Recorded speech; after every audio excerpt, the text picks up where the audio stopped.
What's going on, guys? Brandon Lewis here. Last week, I got hate mail for for doing the news in my tank top. So I have put on a collared shirt, and I'm coming to you now live from the illustrious offices of Casa de Lewis, where I spend most of my time. We've got news today. This is the 10Con Big 7. Thank you for joining me. We've got news about the election, some good, some bad. We've got news about constitutional amendments, voters being sent the wrong ballots. We've got stuff about corporate welfare promises that don't turn into rainbows and buttercups. Some good bills that will perhaps stop gender mutilation in Tennessee, and all kinds of things related to legislation for medical billing, etc. Before we get started, please do subscribe to our newsletter. Go to TennesseeConservativeNews.com/subscribe or hit that red subscribe button, and you will get the news delivered to you by Mr. Jason Vaughn at 11:30 every day. We are taking off tomorrow for veterans. Hats off to our veterans out there. We are taking off. However, we are going to be right back at it on Monday. Have no fear. So the Big 7 is happening yet again a day early. Because we are off on holiday. We have hardworking folks here at the Tennessee Conservative, and I like to give them some time off. What it says, we've got to stop the cheating, or so they say. And also, Jason says, subscribe to the Tennessee Conservative. Thank you, Kathleen, for coming here. All right, guys, let's get right into the stories. First off, a little just information or my thoughts. Kevin, good to see you, buddy, from Fayette County. To talk to you a little bit about the election and my feelings about it. Number one, I've worked on U.S. Senate and U.S. House races as a paid political consultant. I wrote a book called How to Raise Money for Political Office. I've worked on tons of state and local campaigns and in conservative organizations. So I'm no stranger to what goes on, and people always want my opinion. What do you think is going to go on in the national elections or the presidential elections? And I just rarely give an opinion because everyone's always wrong all the time. Was it disappointing? Absolutely. Do I feel like our nation has lost its mind? Why in the world you would put people, hey, Michelle from Greenville, Michael, good to see you, buddy, and Maryville, thank you. I was disappointed in the national elections, to say the least. Very disappointed. And to me, I'm just logically looking at this, and I see inflation, and I see the border, and I see the economy and taxation issues and Second Amendment issues and right to life issues. And I just thought that the independents would show up. But, perhaps we did not field the best candidates in the world. Ron DeSantis did great in Florida, but, I saw somewhere the headline that the red wave came in, it hit Florida, and then it kind of just petered out. I thought we'd have a much better showing than we did at the national level. So I'm with you. I was saddened when I woke up the next morning. But if you're a conservative, you kind of have to be used to disappointment, and you just have to move on, right? And do leave in the comments section where you're watching from. Thank you so much. The other thing that I would mention quickly is about the state elections. I did not expect us to get, Martha, thank you. Chris, glad you're here, buddy. I did not expect anything to happen with the governor's race. I didn't expect us to get a conservative candidate in there. Tennessee is full of so many low information voters that really don't know what's going on. Most of them don't show up. We had some of the lowest voter turnout in history at these most recent elections. Further, people don't know anything about the candidates. I mean, they have no idea. When I go speak to even conservative groups about the legislation and the votes and the administration of state government, buddy, they don't know jack doodly squat about what's happened. Nothing. Not a zero zip zilch. And so I didn't expect that. So the question you've got to ask yourself, and further on the general elections in Tennessee, everything that matters, everything that would turn our state into a more conservative bastion, all that happens in the primary. That crap does not happen in the general in Tennessee. All the real moving and shaking goes on in the primary. and people aren't interested in the primary, but we're going to make them interested. So what is my message to you? What is my call to action, given what happened in the national election and given what happened in the state election? Here's what it would be. Number one, forget about it. The past is the past. Number two, find the practical things that you can do as a conservative living in Tennessee to work on a little bit of national, but primarily state things. And here are a few. You can go down to Georgia, North Georgia, which is a bastion of conservative voters, and knock on doors or make phone calls for Herschel Walker to help us with the Senate. You can go to his campaign website and donate directly to him, and I wish you would, and you should. That's something practical that you could do right now if you've got all this angst, worry, fear, pissed offness about the elections. Go do something for Herschel Walker. It's probably one of the best shots we got. He's in a runoff. He's going to need all the help you can get. We're right there on the border of Georgia. We can knock on doors. We can canvass. We can show up to rallies. We can donate. Now, what can we do at the state level? Well, at the state level, we've got a legislative session that's coming up. And while we did not elect any new conservative leaders in Tennessee state government, in the Senate really, or the House, we came close. We did put some new people in there that are a little bit conservative.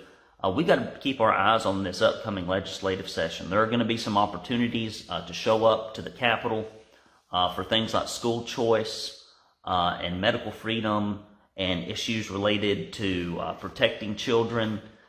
All that stuff you need to just have your ears open for, and you need to donate to the organizations, you need to show up to the events, you need to do the things that will help that legislation get through in the upcoming session. We're going to talk about some of that today in the Big 7 news stories. Here's what I'm going to do. Here's what Brandon Lewis is going to do. I am going to continue to bring you the news that no one else will bring you, that has made me wildly unpopular up in the Capitol. People don't like it when the truth is being told. I mean, when I first started this, I sat down with my pastor and I said, I feel like I'm continually and constantly in conflict. This does not feel like the gentle, loving Jesus. And when you read the scriptures, like, usually both our Savior and Lord and his apostles and disciples were in conflict with culture. And I think that as believers, we have to just step in there, even if it's not comfortable and even if it's conflict. And so I'm going to be in that conflict, bringing you the news that no one else will. And I'm going to, in spring, once I get past my Painting Profit Summit for my paying gig, as most of you know, I don't make anything doing this. I've put a bunch of money into it, and I don't know that any of it will ever come out. That's fine. I do it out of a sense of purpose and principle and conscience. But it is my intention in spring, once I get past my super busy season, to put together a candidate training and to put together a candidate academy so that we can start working toward replacing a bunch of these rhinos in 2024. And running campaigns is something you've got to start early on. You can't just slap that crap together at the last moment, not knowing what you're doing, or you'll lose. And I believe by doing that, I can help more conservatives get across the finish line. And that is my intention. And I know this is a long segue for those of you that this is the first time tuning in. Let's get into the news now. That's what I'm going to do. I'm going to do my practical part. And it's not just posting on Facebook. It's not just posting on social media. I'm going to put the money, the time in, the effort, the energy, and you've got to do the same thing too. Do your small part, and we can make Tennessee a conservative bastion in a sea of blue madness. All right. Go to the platforms where we are not censored. I got a little snide message from Facebook the other day talking about how they may turn us down, turn us off, or God knows what. They never tell you specifically what it is. But we get in trouble because we are conservative and we tell the truth. Please do go to Gab, Getter, Truth, MeWe, Parler, Rumble, and make sure you're subscribed to our newsletter, TennesseeConservativeNews.com. All right, here we go. First story. Lee reelected. I was so excited about this. Ogles wins District 5 plus statewide election results. Governor Lee won re-election Tuesday night and will serve another 4 years. Oh, aren't you excited? Another 4 years of corporate conservatism, of country club republicanism, of corporate welfare. illegal immigration run wild, and schools in the crapper. I am excited. Leading the state, Andy Ogles, endorsed by Donald Trump, who I am excited about, who I wish had ran for governor, won the newly redrawn 5th Congressional District. Lee led the governor's race with 67.4% of the vote compared to Democratic challenger Jason Martin at 30.5% in a race that was called within 30 minutes of the polls closing. Former Murray County Mayor Andy Ogles will be the next 5th Congressional District representative in Tennessee. Ogles, a Republican, led Democrat Heidi Campbell with 56% of the vote to 42.2% when Campbell conceded on Tuesday night. The Republican National Committee spokeswoman, Savannah VR, issued the statement to the Tennessee Conservative, which I imagine that when you have to send this out to 50 states, they probably just copy and paste this crap, and then they just put the names in there. And I'll read you the part that they wrote originally, and then I'll tell you the rest of it that they bullcrapped in here that's a template. Congratulations to Governor Bill Lee, Congressman Andy Ogles, and all of our other GOP victors tonight that will, and this is the rest of it they did for all 50 states, that will serve as a blockade to the failed Biden agenda. Biden and the Democrats have opened up our southern border. Well, a lot of rhinos like to keep that border open as well. Weakened our economy and sent prices skyrocketing. These Republicans are fired up to put an end to the Democrat disasters, harumph, harumph, from the GOP on high and up in D.C. For a complete list of the statewide results, you can look at what Jason has just posted in here. We got that in there with more detail. I can't read you every result. Sometimes it's best to go to TennesseeConservativeNews.com and get that stuff. Next story. 4 Tennessee constitutional amendments, including right to work, win by large margins. So here's what you need to know about constitutional amendments. By the time they get on the ballot, they're pretty much going to pass. They're pretty much going to pass. And so that's not surprising. They're pretty much going to pass. And so that's why it's important and we're going to be working on this moving forward, and this is something that, I'm learning as I go, right? I'm not a political insider. I'm not a journalist of any description. I'm just like you. I'm just over here doing what I think I need to do. We're going to try to get ahead of these amendments in the legislature so that when they start coming down the pike, if they look bad, instead of us waiting to tell you about them when they get on the ballot, which is probably too late, we're actually going to get in there earlier. And that's my fault. When you don't get paid to do something and you got something that pays, it's hard to be as good at one thing as another. So go to TennesseeConservativeNews.com/support. One day maybe I can pay attention to this thing like I wish I could. My heart's here, but my money is in my business. What is the old Oak Ridge Boys song says? Trying to love 2 women is like a ball and chain. One has the money, the other one has my heart. It's a long, hard ride, and it tires your mind. And that's how it feels sometimes. The Right to Work Amendment further cements a law that has been in place since 1947. Tennessee is one of 27 states with such laws which allow workers across the state to elect whether or not they would like to join a union. Without a law in place, unions can require membership as a condition of employment as they do federally, which is a bunch of BS. Amendment 4, which allows ministers to hold public office, had the closest margin of victory with 63.2 voting yes and 36.8 voting no. That's hilarious. I wonder if that's just Democrats that don't want God in government at all, or anybody who believes in it. Probably. The rule against ministers holding public office was found to be unconstitutional by the Supreme Court in 1978, but the words were never formally removed from the Tennessee Constitution. Amendment 3, which passed with 79.5% of the vote, eliminates a clause where work can be required of those convicted of a crime, which I voted. I think people just read that slavery remark in there, and they just didn't know what it meant, and they thought, oh yeah, it's good to end slavery.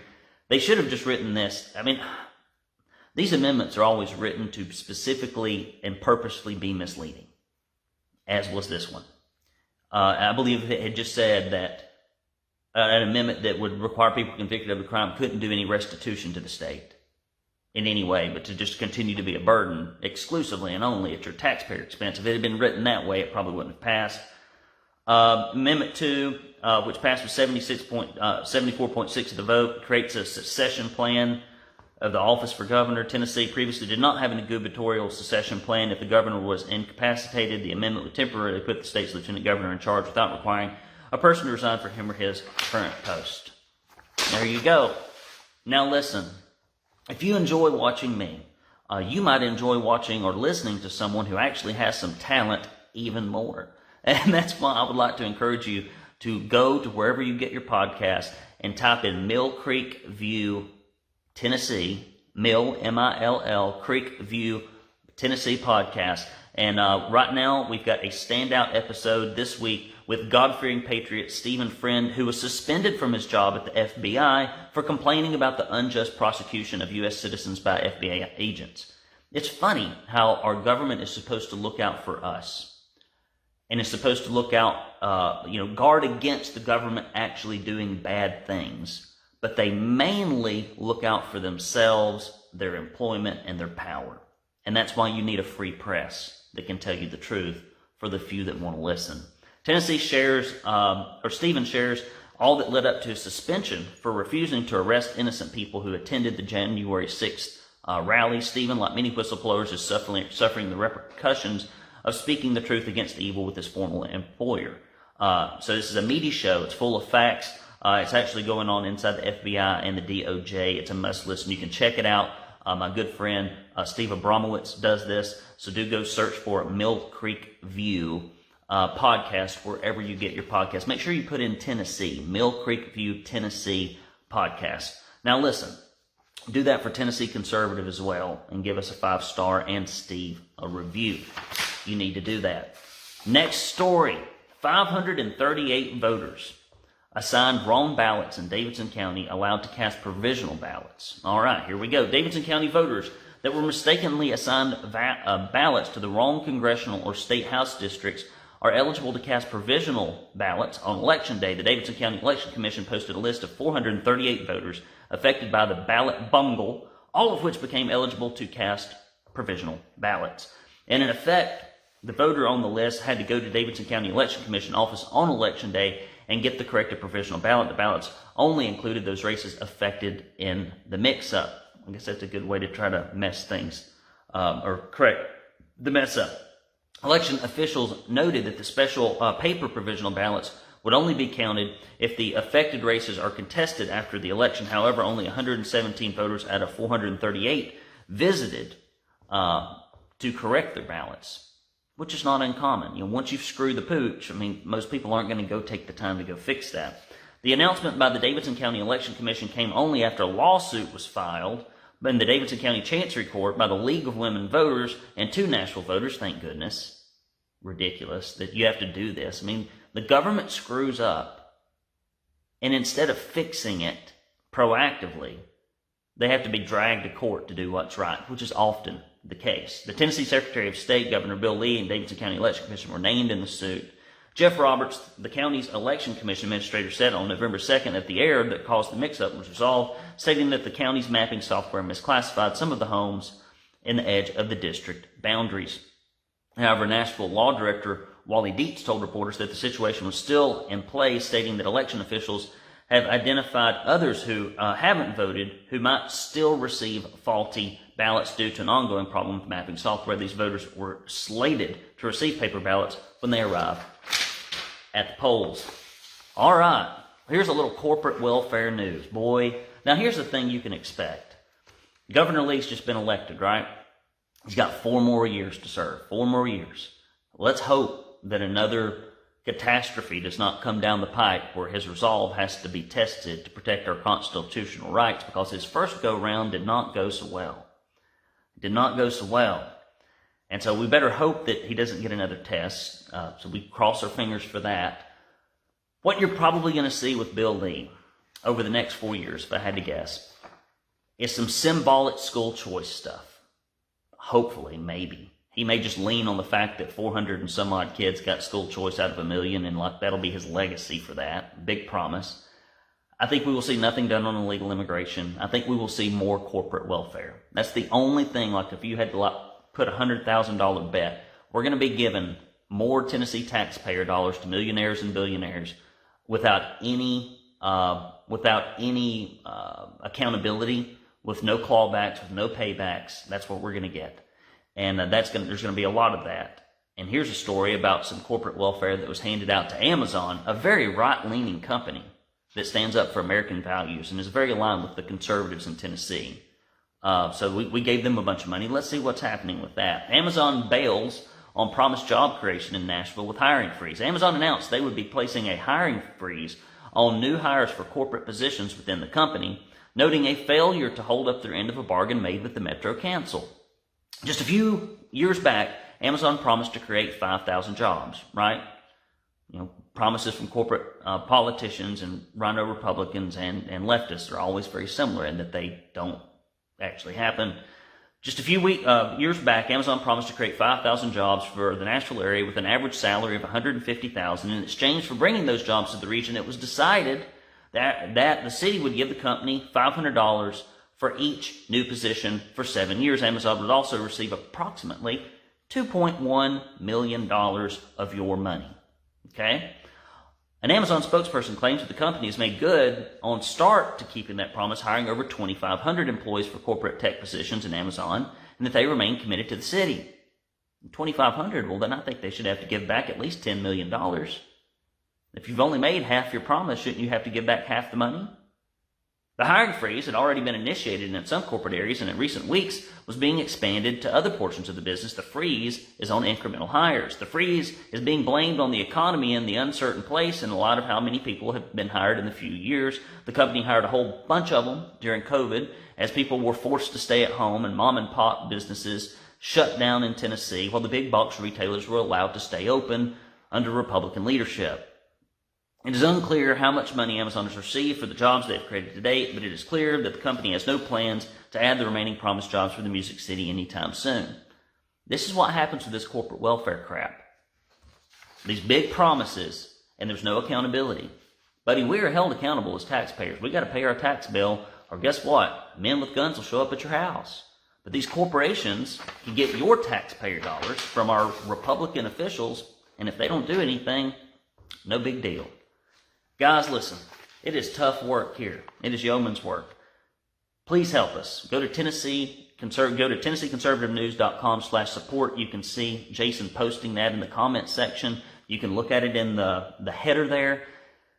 Donate to us. I don't have my props with me because I'm at home, but if you give any amount, you will get a proud Tennessee Conservative bumper sticker. You will also get a Don't California My Tennessee bumper sticker. And you'll get a list of your elected officials, which will be updated shortly, in the state house and the state senate. Listen, we run on grassroots support. We can't do it without you. Only 5% of the people, less than 5%, that listen to our podcast, scroll through social media, read our publications, subscribe to our newsletter actually give. So don't take a free ride.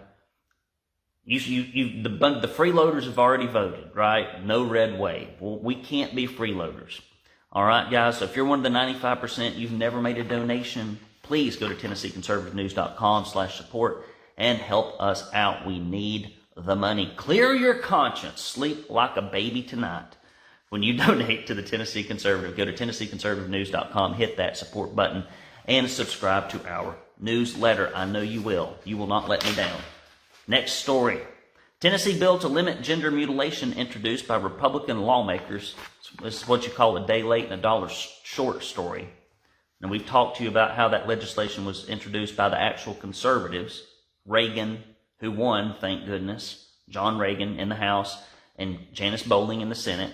Could have fixed all this, but the rhinos took that bill, cut it down to something that didn't make a difference to anybody, and then until they got a black eye by Matt Walsh in the national media and had a big, huge rally in front of the cameras, then they do the right thing, right? A new bill drafted by Representative William Lamberth and Senator Jack Johnson. It's so funny. The rhino leadership introduces stuff, and it's like they just break their arms, patting themselves on the back. They won't go pick up the legislation from the people who originally put it out there and say, I'm sorry, we should have been on board. This is the kind of stuff I don't like. I mean, you should not take credit for something that was previously ignored. But that's how it works, right? Aims to ban gender transition procedures on children. The Protecting Children from Gender Mutilation Act prohibits any medical treatment that alters child's hormonal balance, the processes that removes their organs to enable the minor to identify as a gender different from their biological sex. If the bill becomes law, it will provide some of the nation's strongest protections for minors in the realm of gender-affirming care. And the summary of H. Bill 001 and House Bill 001 sounds like it's the first one they're going to get out there. Thank you, Matt Walsh, for embarrassing these people into action. As introduced, prohibits a healthcare provider from performing on a minor or administrating to a minor medical procedures in the performance of administrating procedure for the purpose of enabling a minor to identify with, live as, or purported identity inconsistent with the minor's sex. That's a mouthful. Lambert said, through the passage of this bill, Tennessee will protect the vulnerable children who cannot give informed consent for adult decisions they aren't ready for, interfering or destroying the healthy, normal reproductive organs of a child for the purpose of altering their appearance is profoundly unethical and morally wrong. Tennesseans across the state have demanded an immediate call to action. The bill states that the surgical gender-affirming care can lead minors to becoming irreversibly harmed and increase the risk of disease or illness or suffer from adverse and sometimes fatal psychological consequences. The bill continues, moreover, the legislature finds it is likely that not all harmful effects associated with these types of medical procedures when performed on a minor are yet fully known, as many of these procedures are experimental in nature, so on and so forth. So that's what we got here. Here's the Attorney General would be required by the new law, if it's put together, to report violations, and also would allow children to bring a civil cause of action against their parents if they consented on behalf of a minor. Courts would be allowed to impose a $25,000 penalty per violation. Well, hell, they probably make more doing the surgery. I'm sure Vanderbilt's just doing the math right now. Oh, what's a $25,000 fine? Well, what if we could charge $150,000 and clear $125,000? Only $25,000 fine? Hell, we're going to be in business. I could just see those greedy SOBs in these corrupt medical oligarchs who control the legislature. Stay tuned for the Follow the Money report that Jason's working on. It's a lot of work. He's put in countless hours. In addition, a healthcare provider who breaks the law could have action taken on them up to 20 years after the violation. If the bill passes, it will go into effect in July 1st of 2023. And so I'm sure, clinics all over Tennessee, maybe even some of which we don't know, are probably going to do as much as they can while they can. Would not surprise me. All right, next story. Tennessee abortion number drops as neighboring states see increase. A new national study has tracked a noticeable decline in the number of abortions performed in many states, including Tennessee. Since the overturn of Roe v. Wade by the Supreme Court, while there has been a decline in abortions performed in Tennessee, the number has jumped in neighboring states. In Tennessee, there were around 1,180 abortions performed in April 2022. That's a sad number. By July, the number had decreased to 280. When checked again in August, there were 260. Well, if there's a law on the books, how does this happen? Oh, I see. The results reflect a swift change as Tennessee trigger law kicked in following the Supreme Court decision of June. Less than a month later, on August 25th, a full ban on abortions was put in place in Tennessee. Clinics that once provided abortions ceased to offer them immediately. The data compiled also showed how the neighboring states in Tennessee, with laws allowing abortion, saw a significant increase on the numbers. North Carolina, being on Tennessee's northeastern border, saw a 37% increase. I wouldn't want to live in a state where that's like one of the numbers that's increasing. That's a sad number. Between April and August, the number of abortions provided in Illinois, where abortion clinics are accessible and are located within 3 hours from Nashville and Memphis, saw a 28% increase. Well, darkness will find a place. The study, however, did not specifically track whether Tennessee women traveled out of state for abortions. Sources state that Tennessee lawmakers will consider legislation in the next session of the General Assembly to ban Tennesseans from traveling to states to receive them. This will be a topic Tennessee conservatives will be closely monitoring. You can bet your hat on that. All right, next story, last one. Are you ready? Are you ready? The tried and true, the faithful, showing up here. Tennesseans can't rely on no surprises medical billing due to loopholes in legislation enacted. In January 2022, a federal law went into effect that aimed to prevent individuals from receiving an unexpected or higher than expected medical bills. However, loopholes in the legislation have been discovered due to the experiences by a Nashville woman. Listen to this. My wife had something that a doctor recommended that she go do, calls this hospital. They give her this number, right? I don't know what it was, $600-700. This is what it'll cost over the phone, like a very misleading and manipulative way. And she calls back to make sure, so it's only $600. Oh no, that's just your initial payment. What? That's not what I asked. I asked what the price of the whole thing is. These medical providers do everything they can to get you on the hook and then to send bill collectors after you. They can't give you a price for anything. It's all misleading. It's all corrupt. And they are some of the biggest corrupting influences in Tennessee government. The first loophole is a waiver that, if signed check, requires patients to pay their bills regardless of whether it's close to the estimate. So apparently if somebody checks that box, they could have to do it. However, the No Surprises Act allows for patients to dispute the bill if it comes out to be $400 or more above the good faith estimate. But the resolution process is only available to individuals who are uninsured. Why? Why? Right is right. This is all these people that have received all this medical PAC money doing the bidding of these huge corporations, these corporate hospital behemoths. The Tennessee General Assembly, Senate Bill 001 and House Bill 002, sponsored by Bo Watson and David Hawk, respectively, aim to stop insurance providers from sending unexpected medical bills to patients in Tennessee. That's a good thing. The Tennessee bill was first filed for introduction in November of 2020, but was beset with deferrals and resets until it was finally held on the House desk on January 31st of this year, and then taken off notice when the Senate Insurance Subcommittee on March 15th of this year. Whether the legislation will be pursued further next session by the General Assembly is unknown at this time. Braden Pan, the CEO of Resolve, a patient advocacy company, offers some good tips on patients in our article on the website. You can go to TennesseeConservativeNews.com. I'm telling you, the corrupting influence of the medical lobby in Tennessee is epic. Epic. And you could have never seen it on any clearer display than during the pandemic. Just anything. If they could make $1 and your constitutional rights could be burned up, burned up on the House floor, they were all about it. That's it, boys and girls. Long preamble there after the election. Don't be disheartened. Don't be dismayed. We're growing in numbers. We have the truth on our side. And that is one thing. We're going to move into the what I'm doing this weekend section. And I'm going to tell you what I did last weekend, which was lots of fun. The thing that one of the biggest reasons that I'm going to put together a candidate training, like a workshop, like a genuine bring in the experts, teach people how to really run campaigns workshop. And why I want to recruit more conservatives to run in Tennessee and why I think they can win is this. They've got the truth on their side. I don't believe in mudslinging, but a lot of the rhinos that are up in Nashville have terrible records. They voted for things that conservatives, when polled, do not like.